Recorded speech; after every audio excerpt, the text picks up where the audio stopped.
So welcome, Mr. Golemon, and thank you very much for speaking with us today. For our listeners, I'd like to give a brief biographical sketch and then ask you to amplify, correct, or add to it in terms of how your upbringing and career form the way you see environmental law, policy, and management. Is that okay? That's fine. Mm-hmm. Great. You were born in Atlanta, Texas, and attended the University of Oklahoma. You were on active duty in the U.S. Marine Corps from 1964 to 1967, with service in Cuba, Okinawa, and South Vietnam. You received your law degree from the University of Texas School of Law.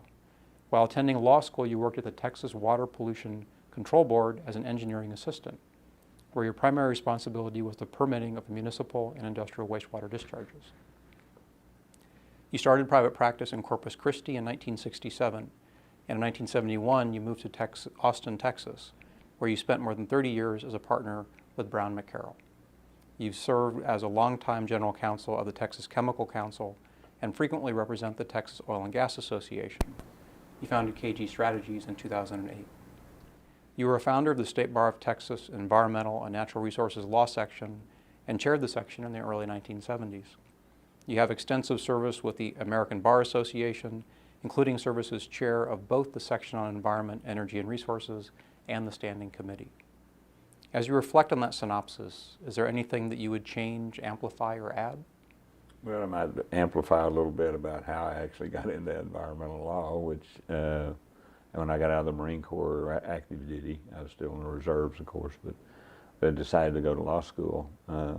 My dad had a construction company at the time, and I immediately did something stupid and broke my hand.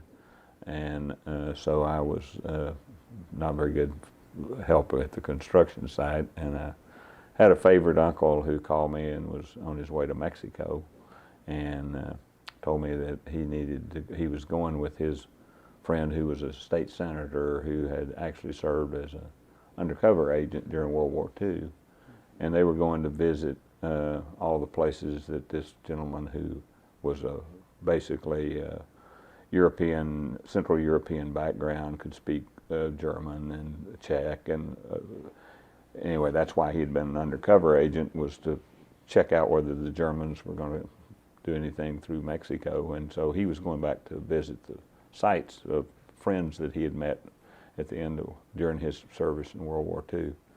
So I went down as the driver with one hand, because I was at least going to be sober. And my uncle, and we went on about 2 weeks driving around in Mexico, and the second night we were in Mexico, the state senator, who had known me since I was a child, said to me, well, with an engineering degree, I hear you're getting ready to go to law school. There isn't but one thing for you to do. And I thought that was kind of interesting, because the whole reason I was going to law school were because of the many options. I was kind of thinking patent law, maybe labor law, maybe corporate law, a lot of different things. And I said, well, if there's only one thing, what is it? And he said, well, you need to be a pollution lawyer.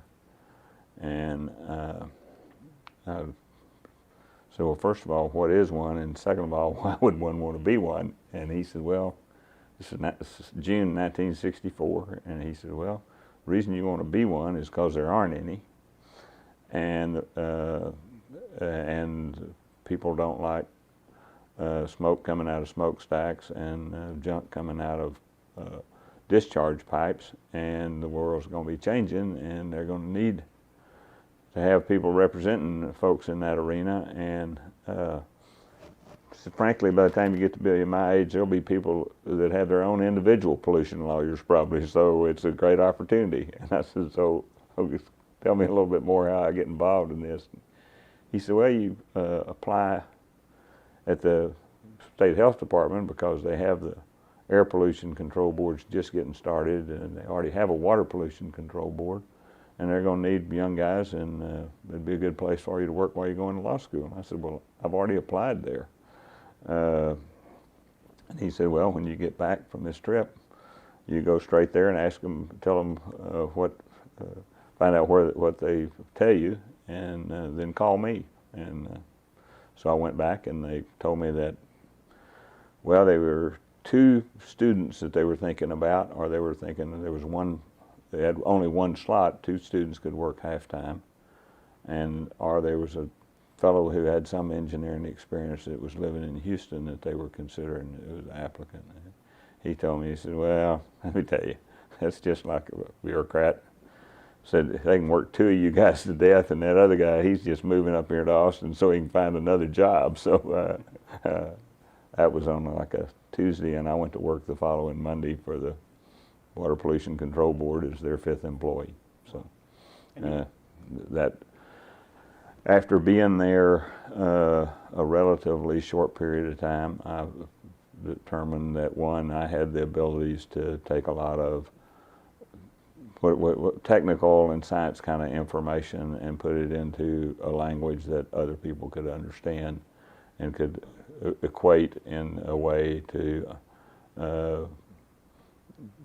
understand why regulations need to be the way they were, what the longs and shortcomings of different approaches were and whatnot. So I worked there the entire time I was in law school, and it was the best experience that I could have had. And sounds like on-the-job training. it was definitely on-the-job training. As a matter of fact, there were no courses, of course, at that time in environmental law. There was a water law course, and had a outstanding professor who spent in the whole semester, I think it was 3 sessions on water quality. And I went to him after the first session, and I said, Mr. Johnson, I recognize, your authority on water law and everything. I've read a lot of your books and other stuff. I said, but what you just told the class on water quality is really not what's going on. And I work out there. Here's some things I think would make equip the students a little better for what's happening today and what is likely to happen in the future. And he asked me to prepare some stuff for the next couple of classes and to feed him some information, in which he then used. And it made it easier on the water quality portion of the exam.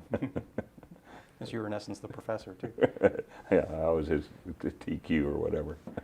Well, so it's an interesting story to hear that the Texas Water Quality Control Board had just been set up, the air folks were just getting set up. The narrative we usually hear about how environmental law got started is, well, Earth Day came about and the Cuyahoga caught fire and Rachel Carson, and we hear about the advent of federal environmental law. It sounds to me like there was a lot going on at the state level before all that. There was a lot. Actually, there'd been concern with the Houston Ship Channel in particular about the possibilities of having such a thing as a fire. None really happened, but there were concerns about that. And then, of course, the air program got set up, and actually the water program had been set up officially in 1962, I guess, is when it started. Really didn't get significant funding until September of 1963, and then the same way with the Air Control Board. Its activities got passed in '63, but the principal funding really didn't get started until the latter part of '63. They were really in the hiring process in '64, and then when I was in law school, I mean, what you were doing was actually have for the first stage was just identifying what the sources were and categorizing them into what were then called statutory permits, which were a short-term permit that was given, in which then it was going to be ratcheted. Once you got people into the system, then you were going to start ratcheting with regulatory provisions over time to bring the sources into. Many of them had essentially uncontrolled discharges. Same way with air; they were sort of take it in the same kind of approach. There were entities, of course, who were forward-looking and realizing that they were going to, particularly in the water pollution program by '65, '66, they were putting in wastewater treatment facilities, generating, of course, waste streams, solids that they had to do something with. And there were entrepreneurs out there that wanted to put them in, take them off their hands and put them into bad places. And so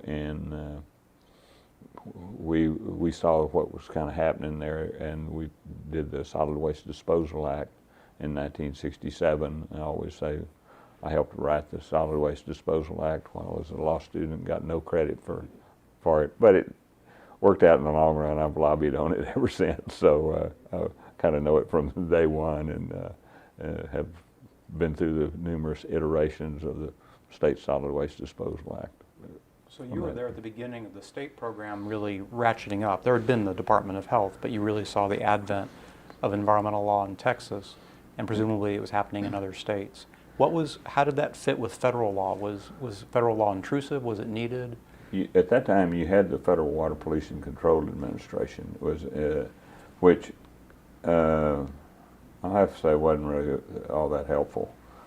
They funded a small amount of, they had some funds that went to the states, and I would say most of the relationship, as I recall it at that time, was not a real healthy one. Federal Water Pollution Control Administration would come in and insist upon the state doing certain things which were inconsistent with the programs that we were trying to develop. I mean, one of the things I remember vividly was the dispute about the way we were setting up our permit program.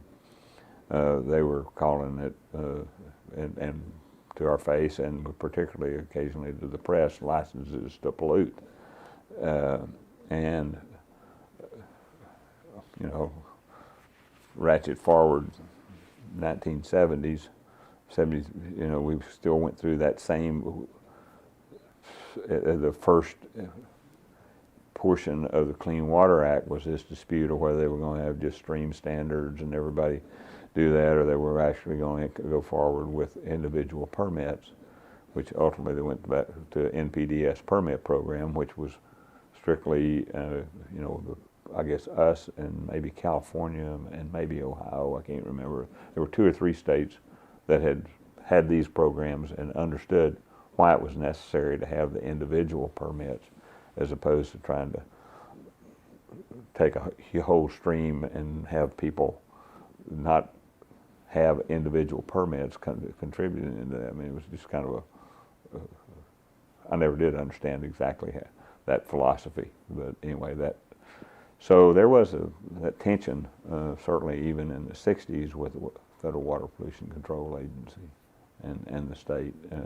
And as my boss always said, they give us so little money, we're not going to pay that much attention to them. We're going to run our program. If we lose the money, we lose the money. I can go to the legislature and tell them why we lost the money, but we have a programmatic direction that we're going to stick with. We think it's the right way to go. So, given the development of the federal environmental program in the following decades, do you think it's been a net positive, or has it been a lot of waste that would have happened? No, I think there was. I mean, clearly, the original Clean Air Act, original Clean Water Act, there are a lot of positives about it. I mean, certainly from the standpoint of, let's take competition between states, but for industries or industrial complexes or whatnot, you needed to have a norm. You needed to have a consistency. Yeah, there could be some geographic differences. I mean, let's take, for instance, temperature and water bodies, what's acceptable and what's not acceptable. Certainly, you can have some variations there, but overall, you needed some consistency. I think what got lost a lot over time is that many of the states have really good programs. They do a good job. The biggest single thing that's important, at least from the industrial sector, where I spent most of my time representing people, but it's also true I've represented some municipalities. The thing that you've got to have is clarity, and so this some of this of what I've seen over time is we have an industrial and to some extent a municipal complex that has gone through a total attitudinal change. I mean, in the late 60s, early 70s, and even on into the late 70s, oftentimes I was not viewed by my clients as being something that was really the best thing that ever showed up, because I was telling them, look, you need to be thinking about doing your business differently, and you need to be making investments as you're making changes, making investments on the environmental side as well as on the increase in productivity or whatever. And depending on the particular entities, but by and large, I mean, I had no clients that I can recall in the 1970s that were at the level of the board. They had audit committees or compliance, environmental compliance was an issue that was being brought to the attention of the boards. They may have been making some decisions at the board levels relative to expenditures, but they really didn't have systematic kinds of programs. Somewhere, and it's sort of morphed depending on the industry, but certainly by 1990, pretty much, there's always a few renegades in any set of society, but particularly the industrial sector the whole world had changed in terms of the way they address things. The single biggest issue has always been, tell me how I can make this investment with some kind of clarity, some kind of certainty that if I'm 3 years or 5 years into this investment, that the world's not going to change on me drastically, so that suddenly my investment has now the basis I went into the investment, the basis we went to our stockholders and shareholders and told them what we were going to do, doesn't change such that I look like I was lying to them. And so the original acts, I think, did a really good job of trying to bring all the states into somewhat of a consistent pattern. I do think that one of the, if you take a look at the original acts, they were essentially bipartisan acts. I mean, there was very few dissenting votes. Even the dissenting votes were generally those who were asking for more, not less. And the bipartisan basis was, this is what we can get the vast majority of people to support. And I think in many ways today we've needed to have some kind of change for a long time. I don't know where we're going to get it, but I think I spent more than the first decade, really the first almost 15 years in practice, putting together projects, investments, major, huge investments that put a lot of people to work, brought a lot of revenue, a lot of income to the local communities and whatnot. The last 20-something years of my practice, I've had very few of those opportunities. The opportunities that we've had have always been expanding an existing site. And to me, I think that's been one of the real tragedies of what's happened with environmental law, is it's almost impossible to bring in a major greenfield plant and put the resources into the U.S. Investment here that we should have had in a number of different areas. And I think that carries over into today's problems that we have with our financial system and unemployment. I mean, we have essentially our industrial base is operating at near 100%. That's because we've shrunk our industrial base to a point where it is much smaller than it needs to be to support the kind of standard of living and the kind of country that I think all of us expect. Where do you think it went wrong? Was it that the standards became too strict and too bureaucratic? Was it too much public participation that was used for more blocking? I think it's a combination of things. I think one, there's a great amount of public misunderstanding, and that sells newspapers, and it helps some people raise money for their different causes. I think that I mean, there's some of that. I think the biggest single thing to me is this concept that we need to have an enemy, and the enemy is business. And business is not the enemy.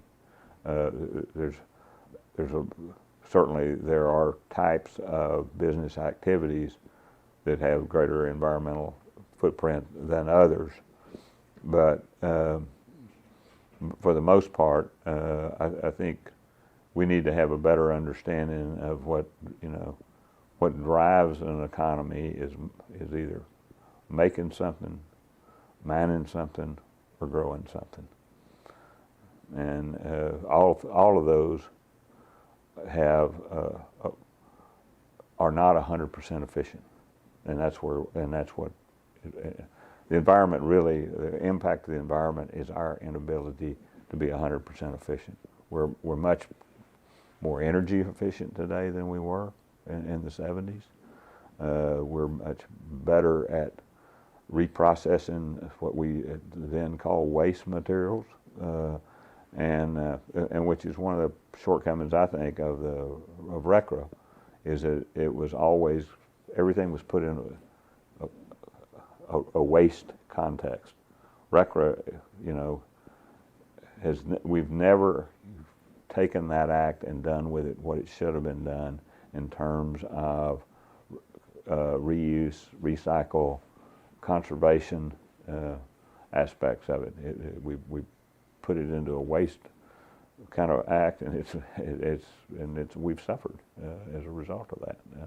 And part of it's the bureaucracy. Part of it is,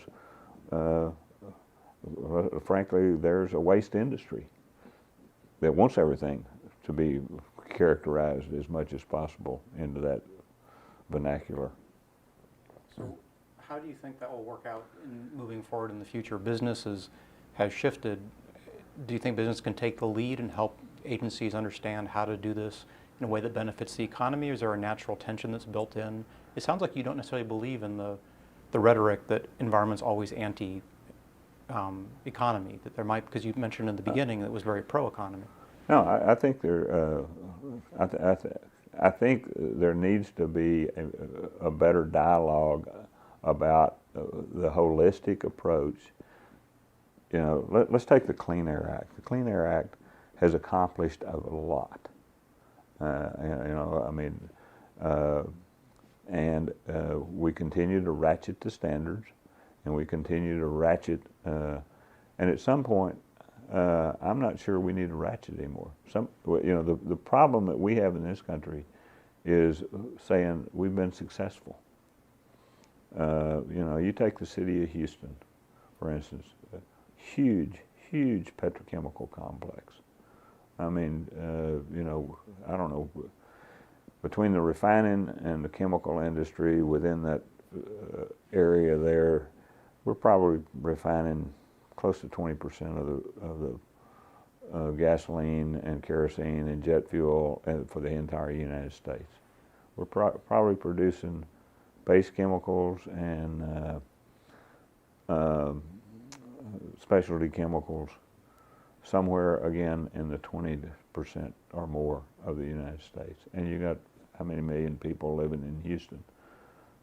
And yet it only has a few bad air quality days a year. Part of those, even if you had to, on occasion, you'd be threatening those ozone standards if all the plants were shut down. just by the people moving around and what's coming in from other areas. That's a great achievement. I mean, yet people don't celebrate that. They talk about the 4 or 5 bad days and how we need to go do something to industry. And the truth of the matter is, we need to do something with ourselves, our cars and all the things we do. You know, it's great to get more higher efficiency automobiles. That just means we drive farther. And inevitably, that's exactly what's happened. I mean, when you got 12 miles to the gallon, you go so many miles. You get 26 miles a gallon, you go twice as many miles. And so, you know, it's just it's the beauty of America, I guess, you know, that we can do that. But we ought to me, I think we have a tri-party system: the industry, the government, and the NGOs, and they're all have their own reasons for doing what they do, and they don't sit down and talk about the successes that have been accomplished, and focus on a few real problems as opposed to let's have another huge ratcheting, which you know, I spent 4 hours today talking with a client about whether or not looking out 5, 10, 15 years, whether or not they'll still be doing business in the United States. That it's a critical industry for us. We've basically pretty much shipped much of that abroad already. If we're going to continue to have, I mean, we have the ability to supply a good portion of our needs, but we have to have a recognition, and it's not just, it's a whole chain. I mean, you know, you take the chemical industry, the chemical industry, you've got the people that are producing the natural gas or the feedstock that are critical for them, and then you've got all the downstream where whether you're using base chemicals or you go to specialty chemicals, you've got a whole segment of people that are totally dependent on that. And you know, in the 1990s and early 2000s, we sent most of that, an awful lot of that, say the chemical industry, to Singapore and some other portions of the world. Fortunately, we've got now natural gas looking like we're going to be able to have a steady supply at a reasonable price.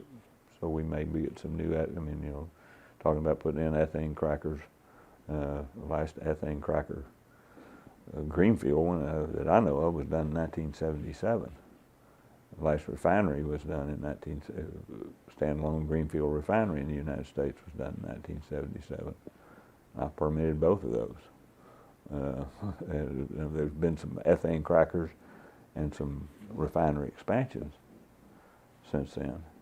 But to me, you know, working on those kind of projects and seeing a community totally changed because of the way that more jobs, higher income levels, opportunities for people with technical abilities to have well-paying jobs as opposed to maybe just being a truck driver or something like that. That's what I've enjoyed doing more than anything else. I'd say the last 10 to 15 years haven't been nearly as much fun as the first 15 or so or 20 so years. What do you think have been the biggest accomplishments for you in your career? What do you think really moved the ball the most far forward? I think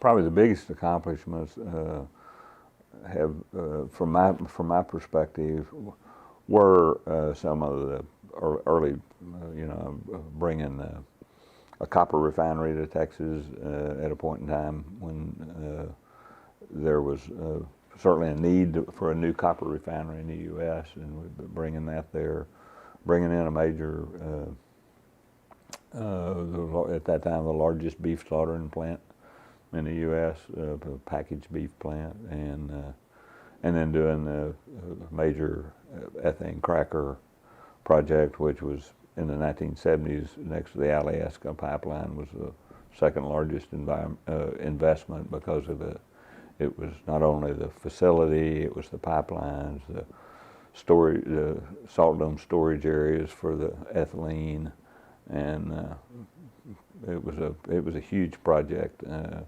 there's a lot of issues. I mean, I wasn't the only one involved. There were probably I don't know how many consultants and at least 3 or 4 lawyers working on various aspects. But putting that project together was one of the big ones. And I'd say the other ones have been legislatively at the state level,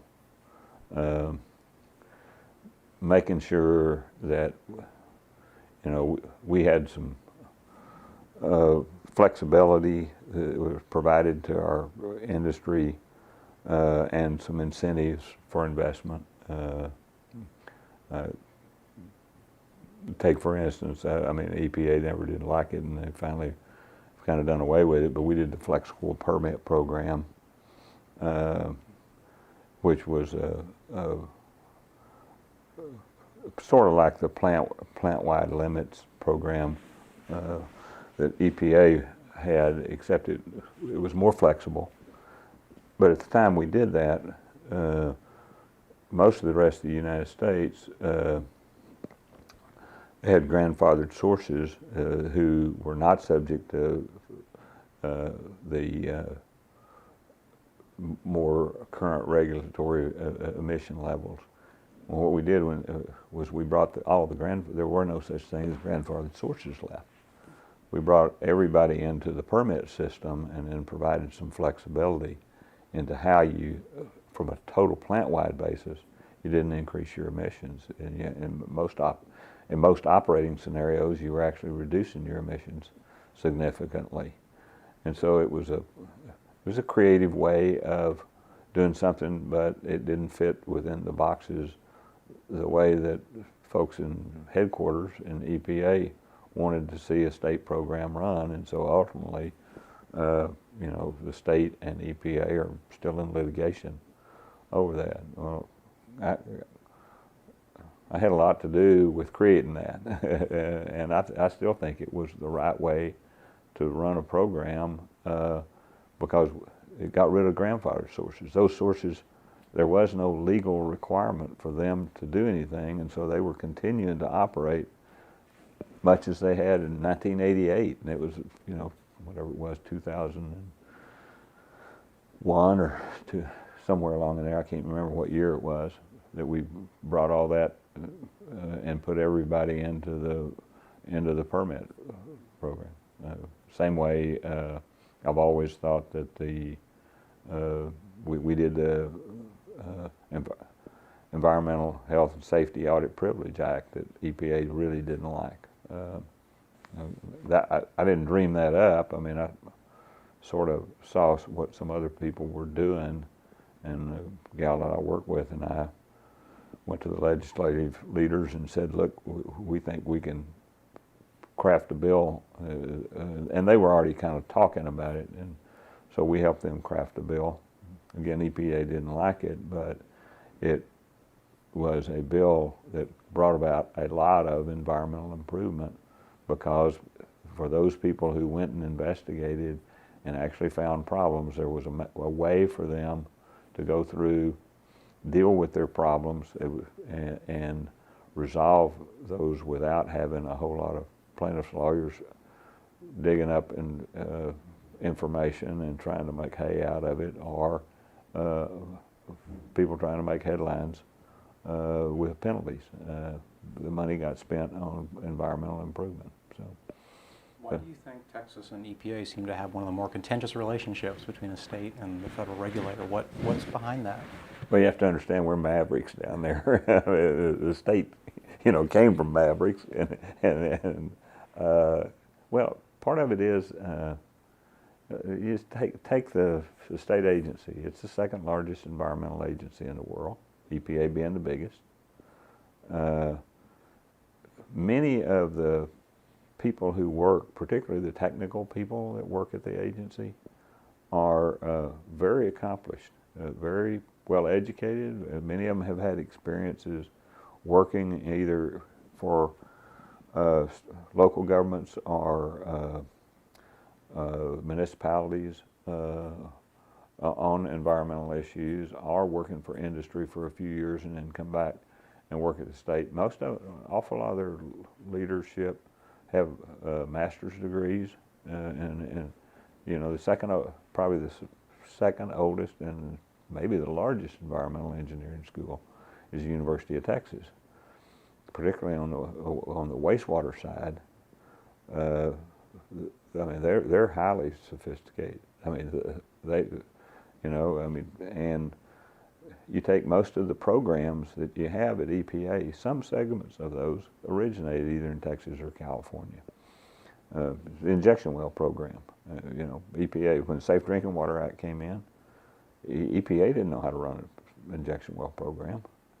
So what they do, they got Texas and Oklahoma to lend them employees where the federal government paid their salaries for them to come work and help set up the programs, the permitting parameters, because these people had been running these programs for years and knew how to set the parameters and the regulatory requirements to be sure to protect the groundwater from injection activities and whatnot. So there's a long history, and people in Texas really don't like being told very well that they don't know what they're doing. And far too often they get that message sent from the north bank of the Potomac, and people don't react real well to that. I'm curious about, I don't know how Texas regulatory system works, but I'm wondering if this analogy fits or not.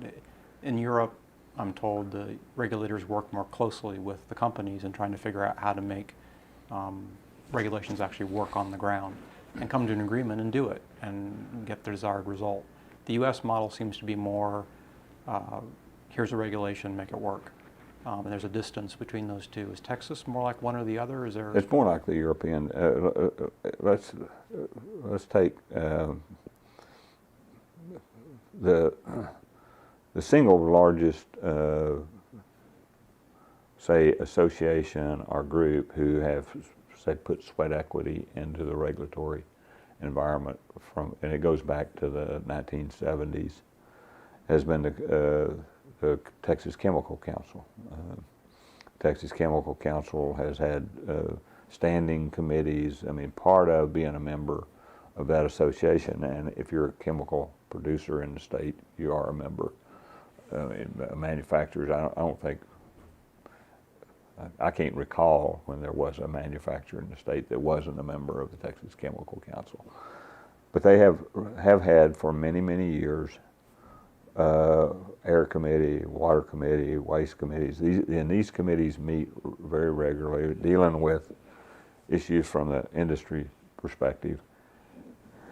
And from time to time, have gone to the agency saying, look, we think this regulation needs to be changed. And so they have a long history, well over 30 years, of having what they call stakeholder groups.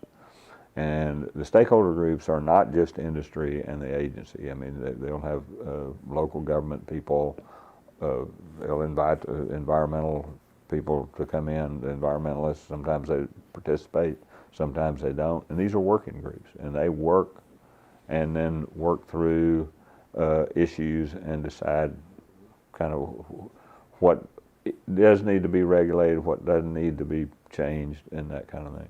And so that's been a practice.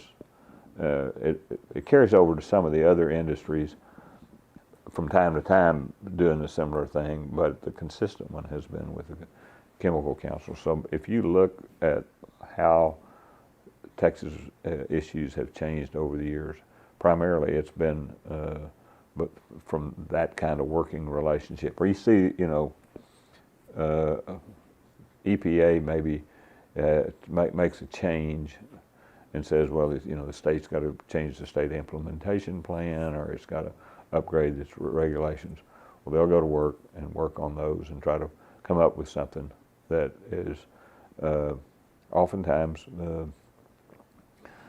it creates tension with EPA because both the state and the regulated entities have figured out what will work, what their view of what's consistent with a guidance or whatever's come out, and so for instance, you know, we for many years didn't. We had a dual permitting system in a water program because of some things that EPA was insisting on in the MPDS program that we didn't agree with, and so it finally got worked out, but it took a long time. Your practice has mostly been outside of Washington, D.C. in terms of your legal practice.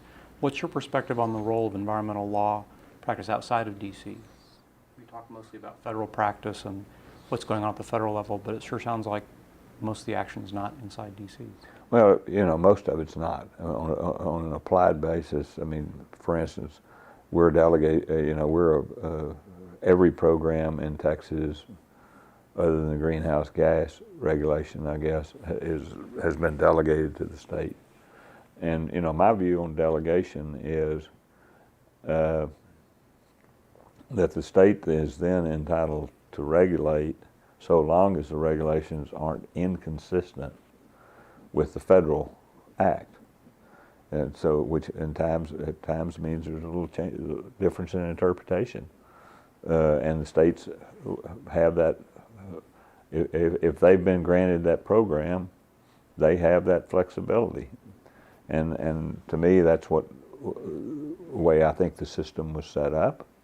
I think that's what Congress originally intended, was to try to protect those programs like Ohio, Texas, California, a few that, and that over time others would shape their programs to be consistent with the federal law, but not necessarily identical. So, I mean, we don't, historically, we have not adopted regulations by reference. We adopt regulations because if EPA changes a regulation at some point, just because it got changed at the federal level, that isn't necessarily going to be satisfactory at the state level. And so that tension has been there. And yes, I've practiced outside of D.C., but I've made a lot of trips here.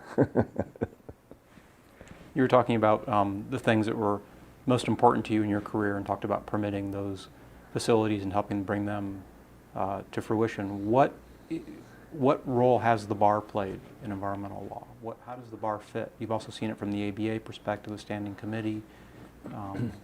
I think one of the best aspects from the American Bar Association perspective, for me anyway, is to hear you get.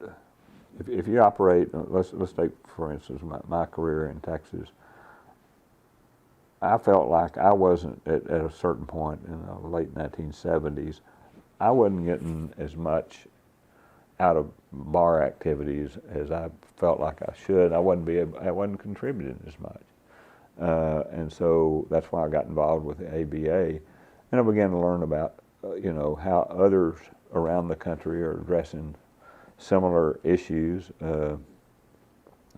and learned a lot about how others approached, say, EPA, or approached their policy decision makers at their local level. And to me, I profited greatly from other people just sitting around talking to them, learning, you know, and found out that, you know, there's some things that I could take from Michigan or from Oregon or Washington State approaches, and for instance, clearly the Audit Privilege Act, I mean, that really got started out of Colorado, but because of my being involved with the ABA, that's where I first kind of heard about it and went and looked and saw what they were doing and said, well, we can morph that into something that can be really good, because you know, I had been very upset about what happened with a client of mine when we had gone and encouraged them. We knew there was something that wasn't quite right in terms of some representations that had probably been made to the state in a particular permitting context. And I said, well, the only thing we got to go in, we got to investigate, we got to just find out what the problem is and correct it. And there was a little bit of reluctance. This was a very sophisticated company. There were some of the plant people said, no, not, and the corporate guys and I said, no, we're going to do a full scale. We're going to really find out all the dirty laundry, if there is dirty laundry, but something's not right here. So we did, and we found out, and it was a engineering judgment that had been made, basically in the course of upgrading the plant, and they'd, in fact, what was happening wasn't what was predicted to happen. And so we were going to have to make a major expenditure to correct it. And obviously, this was beginning to be the period of time where there was a lot more of this aspects of what I call criminalization of ordinary conduct.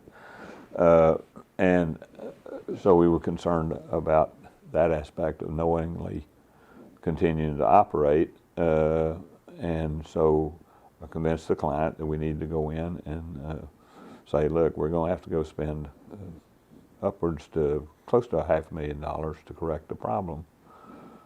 And it's going to take some time because we've got to re-engineer some things. We've got to manufacture some equipment, and we've got to actually go in. It's just, you can't go off the shelf and pick this stuff up.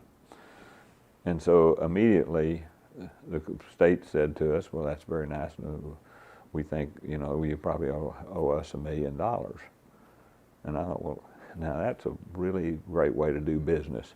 We do all this, and we come in, and immediately we're going to be fined. And fortunately, they didn't say they were going to do criminal activity for continuing to operate. They at least agreed. Well, we negotiated a reasonable kind of figure for a penalty and expedited the project and got it done. But that had always left a bitter taste in my mouth of how in the world can I go to a small business person who I know probably doesn't have an engineering staff and doesn't have near the expertise, and you can pretty much walk in, I mean, they bring you in and say, I got a problem here, and then they got a real problem, and how are you going to convince that businessman that to go and to the state and get kicked around?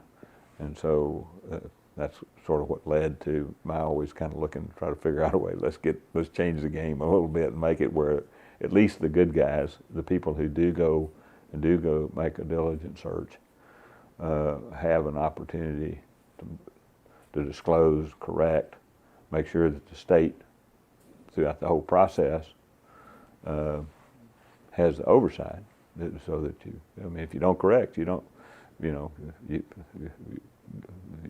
then you're subject to all the penalties and everything else.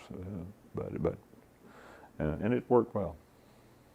What do you see the role of lawyers being in environmental law and policy as you've seen it develop over the past few decades? Well, I think for most of the lawyers, it's been more of compliance counseling, oftentimes enforcement, to some extent litigation over issues. I never thought litigation was a very profitable way to do things, so I pretty much, I did some litigation because I had to, but, and then I think very few of the lawyers that I've known around the country have spent enough time working with legislatures, which has always surprised me, because that's who makes the rules and who ultimately, whether you get good or bad results, I think you can do more there. It's hard work, but getting the confidence of the legislators that you're acting in a way that's good for society, address the problems, frankly, most things take a lot longer time. We're an instant gratification society, and that's a problem. And unless you're out in the public arena talking all the time about what it takes in order to get the necessary time, make the necessary investments, protect the jobs or add jobs, why it makes sense to do these things. And I frankly don't see a lot of my contemporaries spending as much time doing that as reading the Federal Register and checking the boxes and doing those kinds of things, which is, I mean, that's fine. If you enjoy doing that, I really didn't. I didn't find that nearly as intriguing.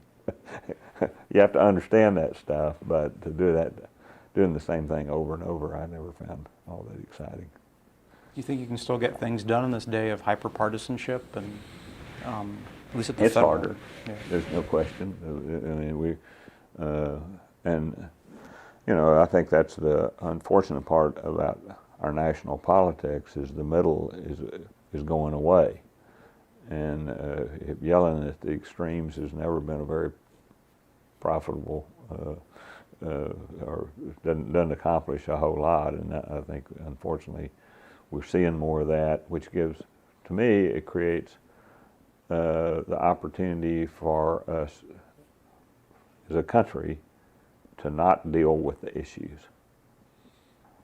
So the entrenched bureaucracy or the entrenched attitude of today becomes dominant because you don't have that middle saying, look, we got to change, we got to move. The world, you know, money doesn't stand still. The world doesn't sit in the same place, and we need to attack what are the most prominent issues and deal with them in a responsible way and give some people predictability so they can make their investments and then live with the consequences for a while. And most often the consequences are better than where we are now. But occasionally something happens, it's not as good, and then you got to go back in and correct it. But it isn't because somebody was particularly malfeasant or a bad. It's just we don't have 100% capability of being 100% right all the time. What were the most important trends or factors that shaped environmental law and policy in your experience?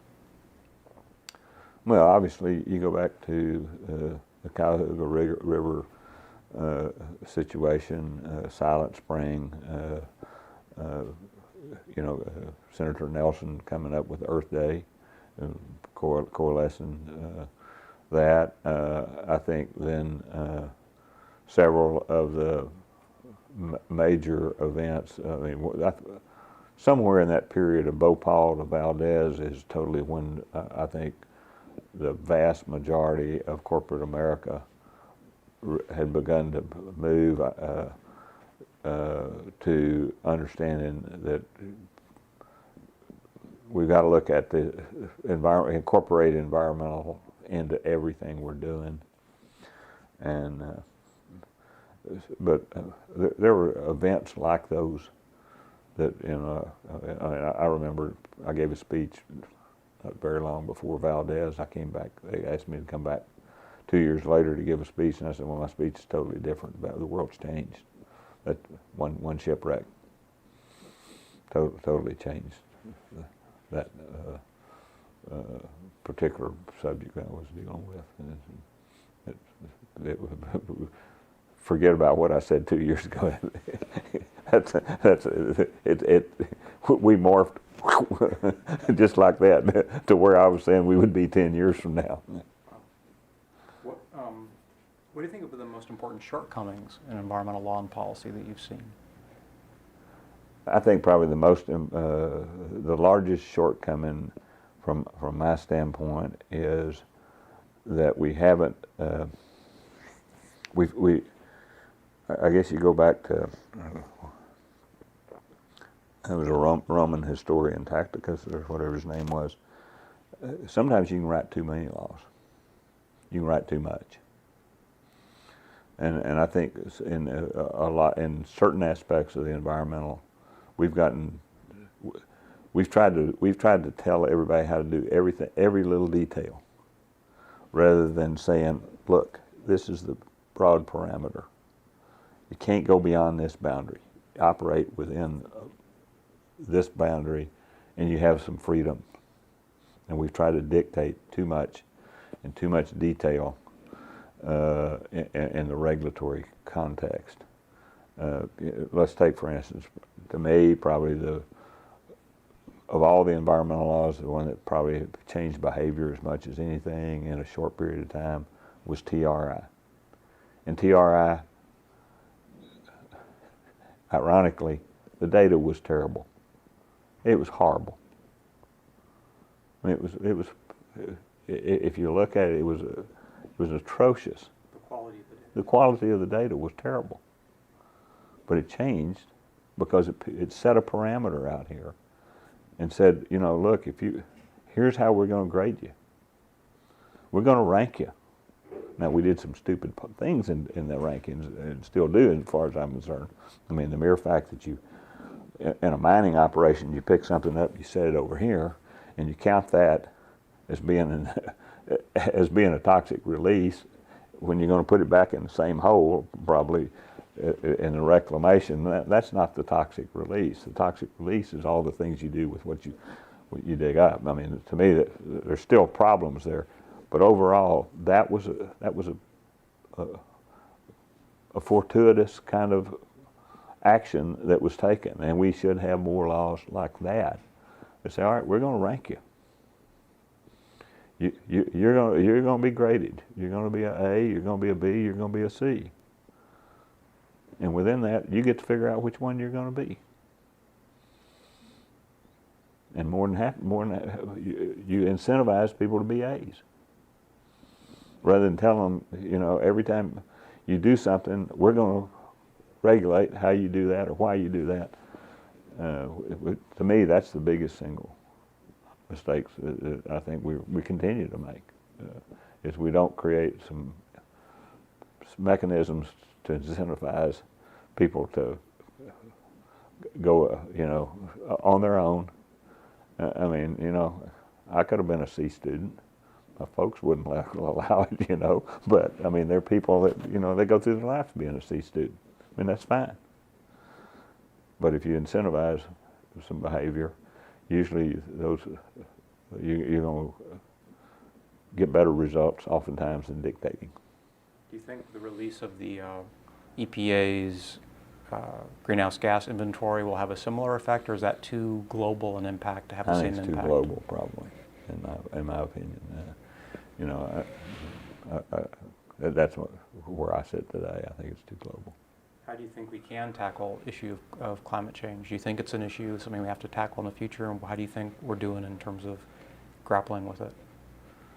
I think where we ought to spend more of our time is on the things that we can be doing now that will have an effect if the predicted outcomes are like what we think. So I would, you know,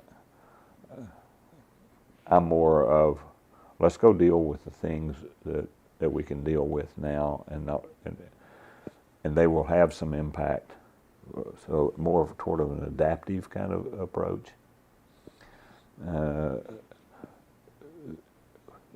You know, I'm not so worried about sea rise way out in the future. If it happens, fine. I mean, it's going to. I don't think there's a lot we're going to be able to do to change it. But there's some adaptive things we can be doing now that, in the event that happens, the results won't be nearly as bad. And in the meantime, we're helping people today. You know, if you go around the world, most of the rest of the world doesn't have anything close to what we have. And we can be, you know, whether it's malaria or whether it's drinking water, I mean, there are things we can be doing today that, to me, I never understand why the NGOs spend so much time doing some of the things they do, as opposed to devoting some of those resources and recruiting others to help them to deal with some of the problems that exist throughout the world where people are actually dying. I'm not too worried about those future generations as much as I am the ones that are here today and are going to be here next year and 5 or 10 years from now. Why aren't we spending more effort look at that aspect, and if we do, I think in the long run, we'll handle 100 years from now, probably in a lot better way than what we're thinking we were able to now. Well, in that vein, what about the future from an environmental perspective gives you the most worry? Well, I look at it, to me, I'm not so worried about catastrophic events. Mother Nature's going to have, the biggest catastrophic events are probably going to come from Mother Nature. Clearly, the extractive industries are always going to have a larger potential adverse environmental footprint than others. You know, whether it's mining or it's drilling, I mean, clearly we're going into horizons in the drilling world that even 10 years ago we didn't think we would be in today. Technology's moved very significantly. You know, I'm not concerned about our energy supply. We'll figure out how to get there. I've always said on energy, we'll run out of ideas before we run out of energy sources. So it's the technology to get to the other places that I'm concerned that we won't have as much push, as hard a push. I mean, I'm really blessed that I had an engineering degree.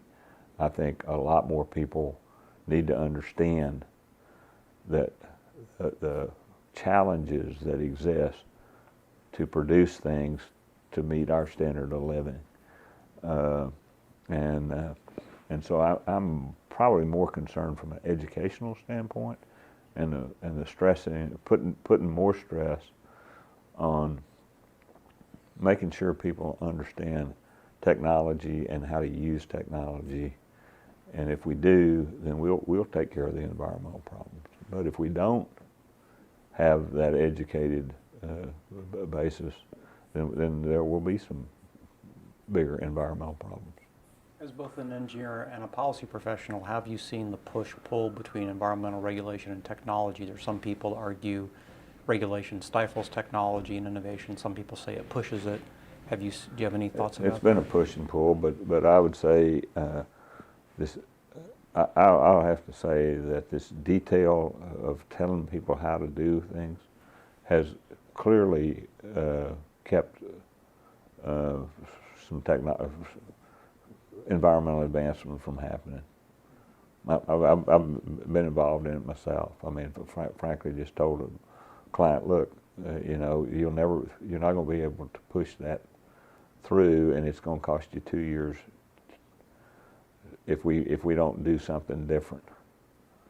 Now, I can take that waste stream, and I can do something with it and send it somewhere, and it maybe cost you $25,000 a year to do that,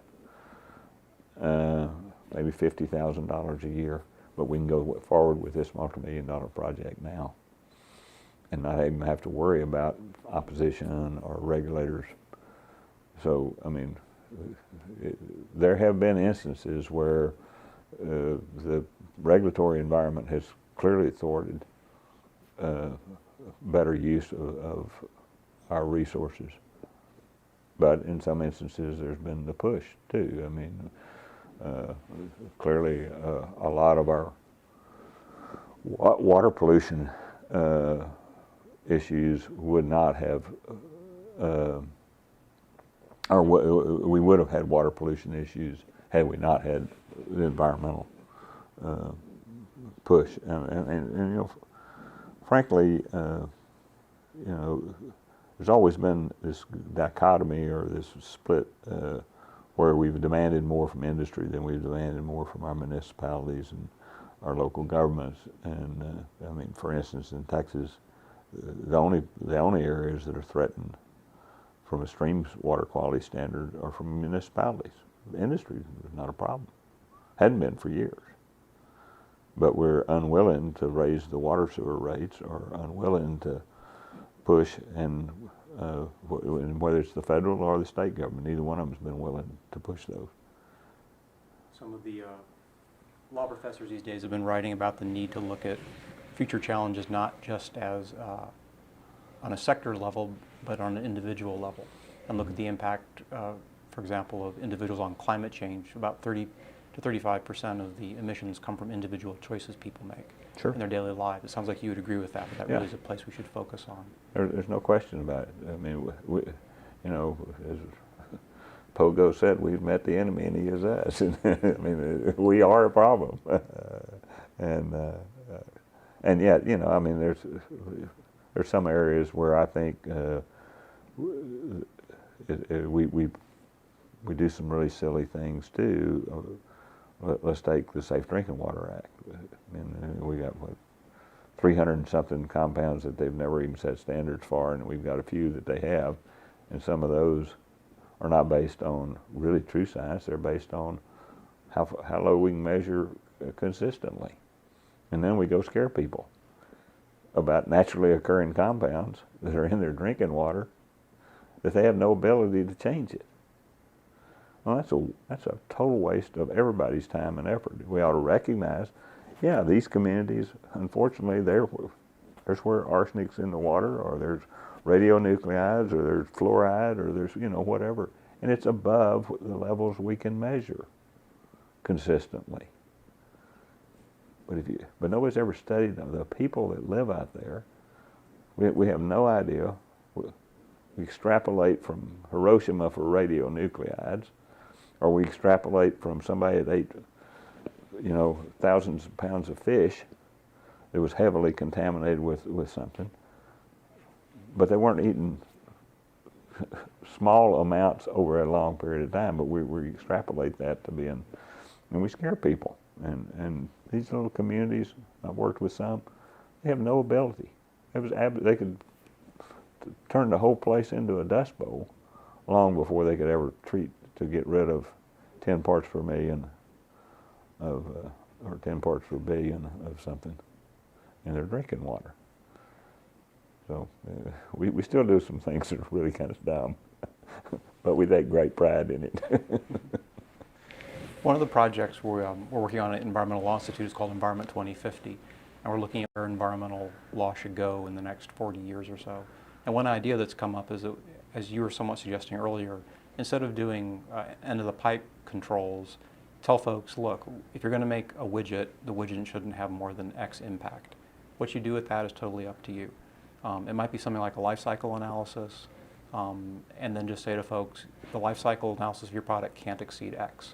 Over a certain period of time. Right, and let them go with it. Whether it's 20 years or 30 years or something, but no, I totally agree. We've kind of gotten to that point, and from my perspective, that would be a much healthier way to deal with it, and then you could have an honest analysis and that's what's going to, for your product or for you, that's what's going to be in place, and you live and you figure out, and generally, I think people will actually perform better than our expectations over time, because they'll figure out some other efficiencies and some other things that make sense once they have the opportunity. I mean, you know, people think of businesses and industries being static, and they're really not. They're very dynamic, and there's always challenges because energy costs change, employment costs change. There's all kinds of other cost factors, and there's competition. They all live in a very competitive environment. Nobody's got monopoly.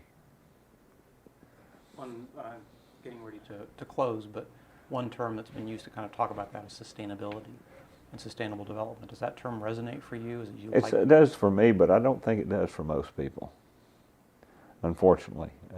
I mean, I understand it, and I think some people in the business world understand it, but I don't think the general public really understands it.